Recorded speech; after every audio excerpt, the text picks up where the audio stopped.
शालिनी के दो बच्चे थे, राज और पंकज। शालिनी वैसे तो अपने दोनों बच्चों से बहुत प्यार करती थी, लेकिन वो राज को शुरू से ज्यादा लाड प्यार देती थी। ये बात पंकज को बहुत ही बुरी लगती। उसका दिल बहुत दुखता था, लेकिन वो कभी भी इस बात को जाहिर करता तो शालिनी उसे डांट फटकार लगा दिया करती। अरे राजा बेटा, खाना खा ले। अच्छा, चल एक और निवाला खा ले, बस मेरे नाम का। मेरा प्यारा बच्चा है ना तू, अपनी प्यारी माँ की बात नहीं मानेगा। नहीं माँ, जरा भी भूख नहीं है और मैं नहीं खा पाऊंगा बिल्कुल भी। तभी पंकज ने वहां आकर अपनी माँ से प्यार से पूछा। माँ, मुझे भी अपने हाथों से खिलाओ ना। अरे, तुझे दिख रहा है ना, मैं अभी तेरे छोटे भाई को खाना खिला रही हूँ।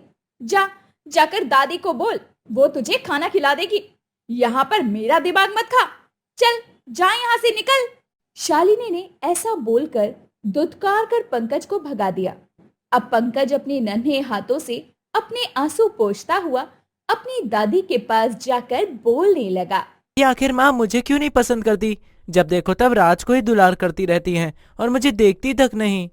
अरे मेरे बच्चे, माँ के लिए तो उसकी संतान उसकी दो आंखों की तरह होती है। ये सब तेरा वहम है। तेरा छोटा भाई अभी बहुत छोटा है ना। उसकी माँ उसे दुलार ज्यादा करती है क्योंकि उसे अभी दुलार की ज्यादा जरूरत है। तुझे तो ये बात समझनी चाहिए। आखिर तू अपने छोटे भाई का बड़ा भाई जो है।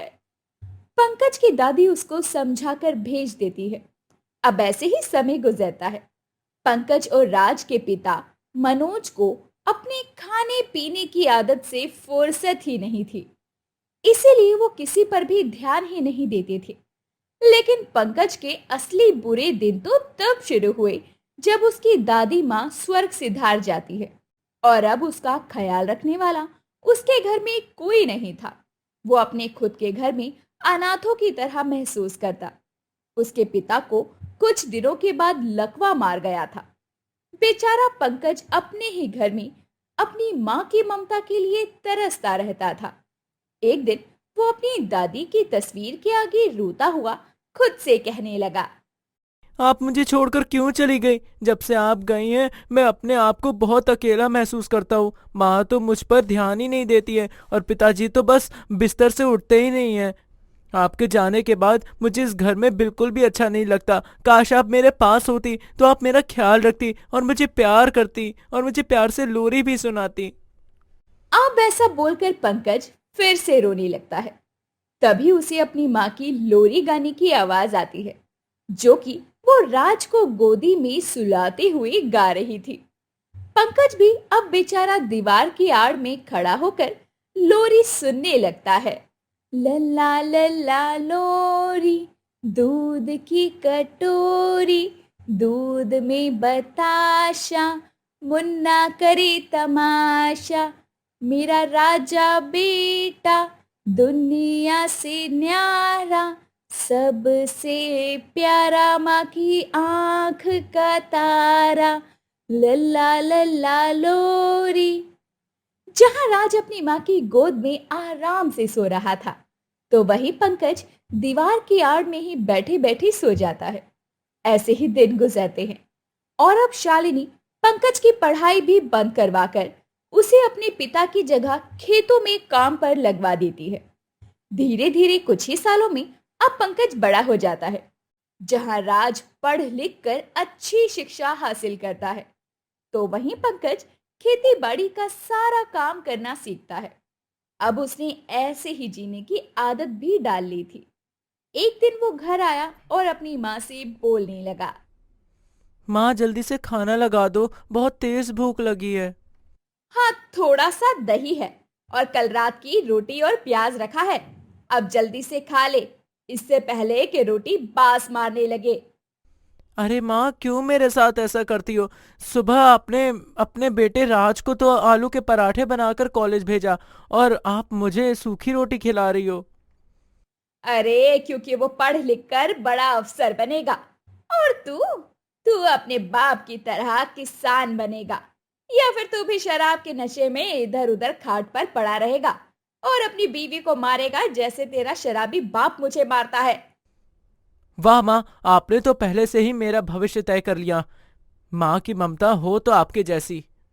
इसके बाद में अब पंकज खुद रूखी सूखी खाकर ही सो जाता है। ऐसे ही कुछ दिनों में पंकज की शादी के लिए एक रिश्ता आता है। वो लड़की अनाथ थी और बोलने में भी तोतली थी। पंकज इस रिश्ते के लिए साफ इनकार कर देता है, लेकिन शालिनी दहेज के लालच में इस रिश्ते के लिए हाँ कर देती है, ये सोचकर कि तोतली लड़की जुबान नहीं लड़ाएगी। अब सुहागरात के समय पंकज ने अपनी बीवी से रूढ़वादी आवाज में कहा, भले ही तुम इस घर में रहती हो, मगर ये मत समझना कि तुम मेरी बीवी बन गई हो। मैं शादी के खिलाफ था। ये तो माँ की जिद के कारण मुझे शादी करनी पड़ी, क्योंकि भले ही तुम्हारे माँ बाप नहीं थे, लेकिन तुम्हारे चाचा चाची तुमसे शादी कराने के बदले में मेरी माँ को मोटी रकम दे चुके थे। लेकिन इतमें मेरी ता दलती है, अदल में तोतली हूँ तो वैती तो मैं तुंदलू ना, और दलता ताला ताम तन्ना भी जानती हूँ। लेकिन जैसे ही बोलोगी मुंह से तो जहर ही उगलोगी ना। ये तो उतली आवाज किसको सुनने में पसंद आती है। अब पंकज ये बोलकर अपनी चादर उठाकर बाहर छत पर सोने के लिए चला जाता है। शालिनी ये सब देख रही होती है और वो मन ही मन बहुत खुश हो रही थी। वो यही तो चाहती थी कि पंकज का घर ना बसे। और वहीं राज अपनी कॉलेज की पढ़ाई पूरी कर लेता है और एक मॉडल लड़की को शादी करके घर में ले आता है, जिसका नाम शीला होता है। अब इस घर को अपना ही समझो। मेरा वो बेवकूफ भाई तो ये भी नहीं जानता कि ये मेरी माँ का सौतेला बेटा है, इसलिए माँ उसे पसंद नहीं करती और उसकी शादी माँ ने तोतली लड़की से करवा दी है।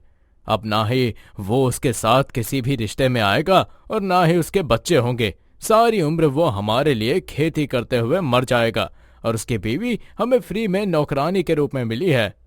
अरे वाह, सच में तुम्हारी माँ तो बहुत चतुर है। आखिर उन्होंने अपने बेटे के लिए कितना कुछ सोचा हुआ है, मानना पड़ेगा। क्या करें, अब मेरी माँ मुझे प्यार ही इतना करती हैं। वैसे तुमको कैसे पता कि तुम्हारा भाई सोतेला है? एक बार की बात है, जब पंकज का बाप शराब के नशे में धुत घर आता है, तो शालिनी उसके दूध में एक दवा मिलाकर उसे पीने को देती है और वो दूध पीते ही तड़पने लगता है और उसी पल उसे लकवा मार जाता है। और शालिनी उसके पास खड़े होकर हंसते हुए कहती है, वाह वाह वाह मेरे पति।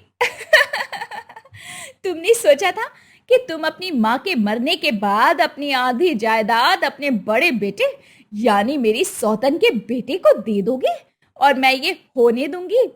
जब तक वो रही तुमने उसे खूब मारा और उसकी जान चली गई। अब तुम उसके बच्चे पर दया दिखा रहे हो और सोच रहे हो इससे तुम्हारे पाप धुल जाएंगे। अब इस दवा को मैं रोज तुम्हें दूध में देती रहूंगी और तुम्हारा लकवा कभी भी ठीक नहीं होगा और फिर तुम्हारे घर, तुम्हारी जमीन और जायदाद पर हक होगा मेरे बेटे का। और उस दिन मुझे ये पता चल गया कि मेरा भाई सौतेला है और मेरी माँ ये सब मेरे लिए कर रही है। पर ऐसी माँ से बचकर रहना जो अपने पति की नहीं हुई, वो अपने बेटे की क्या होगी? नहीं, मेरे साथ वो ऐसा नहीं कर सकती। आखिर मैं उनका सगा बेटा हूँ। ऐसा तुम्हें लगता है, लेकिन सावधानी जरूरी है। आखिर हमारा भी तो भविष्य है ना। तुम्हारी माँ काफी ज्यादा चालाक है, इसीलिए ही मैं तुम्हें ये बोल रही हूँ। उसके लिए भी मैंने कुछ सोचा है। दोनों बातें कर रहे थे और बाहर एक आहट होती है। दोनों चौंक जाते हैं, लेकिन तब तक कोई वहां से भाग गया था। लेकिन वो कौन था ये कोई नहीं जानता था। पंकज अपने कमरे में बैठा हुआ खुद से बोलता है, आज तक मैं इतने बड़े झूठ में जी रहा था जिसे मैं अब तक अपनी माँ मानता रहा। वो तो दरअसल मेरी माँ थी ही नहीं, वो तो मेरी सौतेली माँ थी। मुझे नहीं पता था ये सब मेरी माँ ने मेरे साथ क्यों किया। मैं तो उन्हें हमेशा ही अपनी माँ मानता रहा हूँ, पर अब जो भी है जैसा भी है वो है तो भी मेरी माँ ही। उन्होंने मेरी शादी मीरा से करवाई है, भले ही कुछ भी सोचकर करवाई, लेकिन हुआ तो मीरा के साथ भी गलत है और मैं उसे ना अपनाकर उसके साथ और गलत कर रहा हूँ। अब मैं और गलत नहीं होने दूंगा। माँ ने मेरी शादी जो कुछ भी सोचकर करवाई हो, लेकिन अब मैं मीरा के साथ बहुत अच्छे से रहूंगा। जो हुआ उस पर मैं अब कुछ नहीं कर सकता हूँ। मैं बस आगे बढ़ूंगा और जिस माँ की ममता के लिए मैं तरस रहा था, अब मैं वही जीतने की कोशिश भी करूंगा। पंकज को सब कुछ अब पता चल चुका था, लेकिन सच पता चलने के बाद भी वो अपनी माँ को सौतेली माँ नहीं बल्कि अपनी सगी माँ की तरह ही मानता और अभी भी दिल से उनसे सच्चा प्यार करता था। लेकिन अब वो मीरा के साथ भी अपने रिश्ते को सुधारने की कोशिश में लग जाता है, क्योंकि उसे मीरा में कहीं ना कहीं उसकी खुद की झलक दिखती है। जैसे उसने मीरा को दुत्कारा था, ऐसे पंकज भी आज तक अपने घर में दुत्कार खाते आया था। गुजरते वक्त के साथ मीरा भी अब पंकज के दिल में अपनी जगह बना ही लेती है। मीरा के आने के बाद से पंकज के दिन भी बदलने लगते हैं। पंकज को काफी अच्छी नौकरी मिल जाती है, जिससे वो अच्छे खासे पैसे कमाने लगता है और खेती बाड़ी का काम भी छोड़ देता है। एक दिन पंकज ने आकर मीरा से कहा, मीरा, सच में तुम मेरे लिए काफी ज्यादा लकी हो। जब से तुम मेरी जिंदगी में आई हो तब से मेरे दिन बदल गए हैं। मैंने कभी सोचा भी नहीं था कि मैं कभी भी ऐसी जिंदगी जी पाऊंगा। माँ ने तो कभी मुझे अपना माना ही नहीं, ऐसा मुझे लगता है।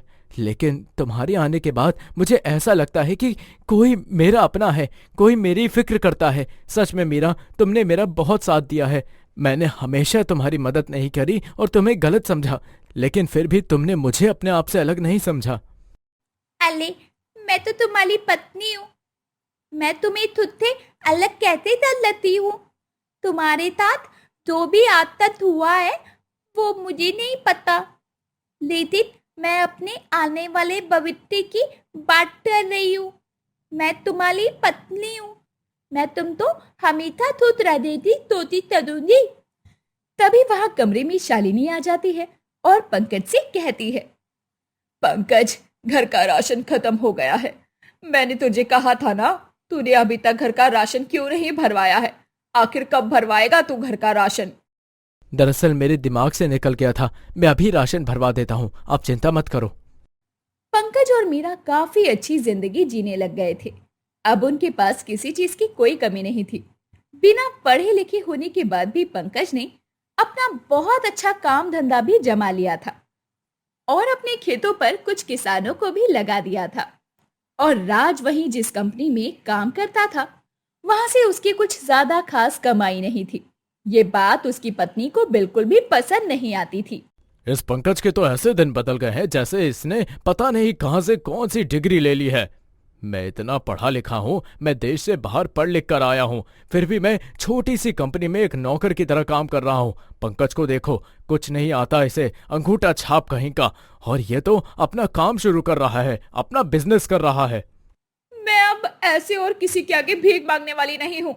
सोचा था कि पढ़े लिखे लड़के से शादी करूंगी तो राज करूंगी, लेकिन यहाँ तो पढ़े लिखे से ज्यादा नोट अनपढ़ छाप रहा है। तुम सोच लो, तुम्हें भी अपना काम करना है। अरे, कब तक हम तुम्हारे बड़े भाई के आगे भीख मांगते रहेंगे? पूरा घर वो चला रहा है। शादी को 1.5 साल होने को आए हैं। मुझे लगा था मैं महारानी बनूंगी, लेकिन यहाँ तो एक दासी जैसी औकात हो गई है मेरी। मुझे जो कुछ भी चाहिए होता है उसकी तोतली पत्नी मीरा से मांगना पड़ता है। अरे, कब तक मैं ऐसे ही भीख मांगती रहूंगी अपने ही घर में? छोटी छोटी चीजों के लिए भी तरसना पड़ता है मुझे। लेकिन अब और नहीं, जितना राज करना था कर लिया। पूरी जमीन जायदाद अभी भी मेरे बाबा के नाम पर है, और जब वही नहीं रहेंगे तो उनके जाने के बाद सब कुछ मेरा हो जाएगा और मैं सब कुछ आसानी से हड़प लूंगा। और इसके लिए मेरे पास बहुत ही अच्छा आइडिया है। तुम्हारे पास जो भी तरकीब है, मैं उस तरकीब में तुम्हारा साथ देने को तैयार हूँ, लेकिन ध्यान रहे, मुझे इस घर में तुम और मैं ही चाहिए। हम दोनों के अलावा अब तुम्हारी माँ भी मैं बर्दाश्त नहीं कर पाऊंगी इस घर में। शीला और राज, इन दोनों के दिमाग में कुछ अलग ही खुराफाती प्लानिंग चल रही थी, जिसे वो अंजाम देने की भी सोच लेते हैं। एक शाम जब घर में कोई नहीं होता, तो शीला और राज दोनों राज के पिता के पास जाते हैं, जहां वो खटिया पर लेटा हुआ था। उसकी आंखें तो खुली थी और वो सब कुछ देख भी पा रहा था, लेकिन वो कुछ भी बोलने में सक्षम नहीं था। राज कुछ पेपर्स निकालता है और वो पेपर्स अपने पिता को दिखाते हुए बोलता है, ये प्रॉपर्टी के कागज हैं। अब मेरे पिताजी को तो लकवा मार गया है। अब वो तो ना कुछ कर सकते हैं ना बोल सकते हैं, यहाँ तक कि वो तो अपने दस्तखत भी नहीं कर सकते हैं। तो इसलिए उनका आदर्श बेटा होने के नाते ये काम तो मेरा है ना, कि उनकी सारी जिम्मेदारियां मैं ले लूं और अपने पिता के बोझ को हल्का कर दूं। यही तो होता है एक बेटे का परम कर्तव्य। तो अब बस आपका मुझे अंगूठा चाहिए, फिर मैं भी आपको मुक्ति दे दूंगा। कब तक आप ऐसे ही एक खटिया पर अपनी जिंदगी बिताते रहोगे? इतने साल तो वैसे भी आपने ऐसे ही काट लिए हैं। और वैसे भी अब तो इस कमरे से भी बदबू आने लगी है। कब तक ये मरीज यहाँ पर लेटा रहेगा? मुझे अब इस पूरे घर को अपने हिसाब से रेनोवेट करवाना है, तो खाली तो करना पड़ेगा ना मेरे प्यारे ससुर जी के कमरे को। शीला और राज जबरदस्ती उन कागजात पर राज के पिता के अंगूठे के छाप ले लेते हैं और उसके बाद उन्हें जहर देकर मार देते हैं। राज के पिता का देहांत होने के बाद पूरे घर में मातम का माहौल पसर गया था, लेकिन किसी को भी ये पता नहीं चलता कि ये कोई हादसा है या फिर कोई सोची समझी साजिश। किसी को इस बारे में भनक नहीं थी।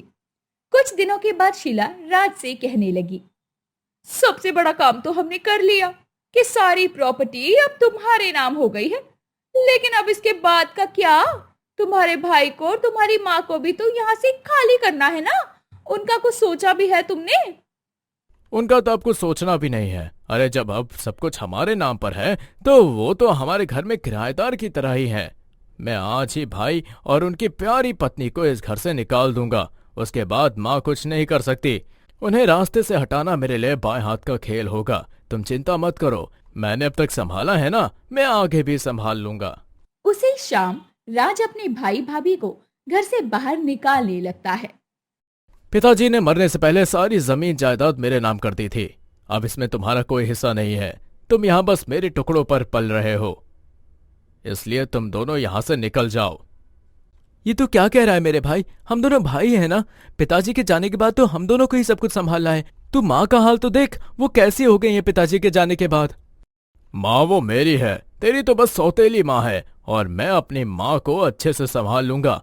तेरा सामान मैंने निकाल दिया है। अपनी पत्नी को लेकर सामान के साथ निकल जाओ, वरना धक्के देकर यहाँ से बाहर निकलवा दूंगा।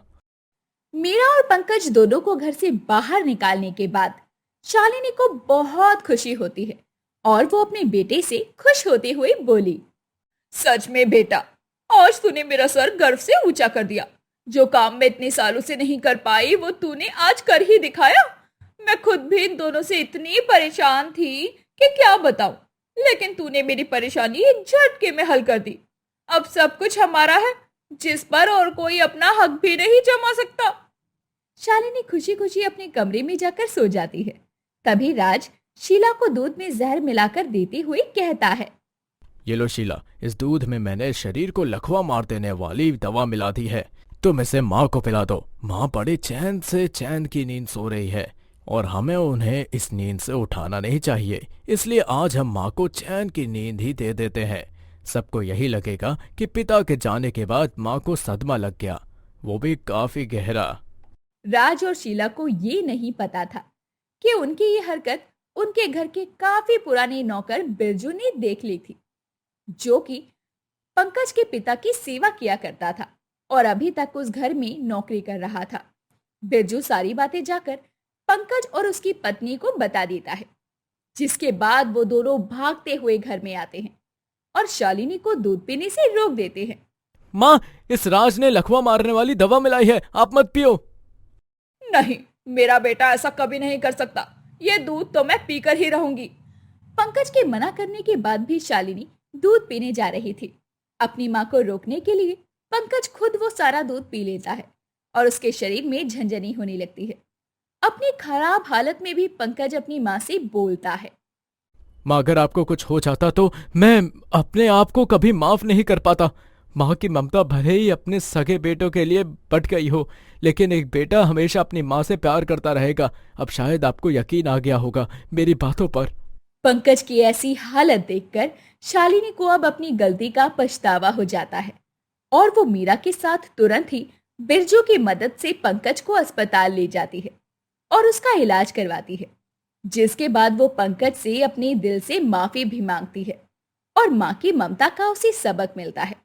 लेकिन इस सबक के साथ साथ राज और शीला की आंखें भी खुल जाती है कि परिवार में अपनापन होना चाहिए, न कि एक दूसरे के प्रति घृणा या फिर छल कपट। अंत में पंकज अपने पूरे परिवार का दिल जीत लेता है और अब उनके साथ में खुशी खुशी अपना जीवन गुजारने लगता है।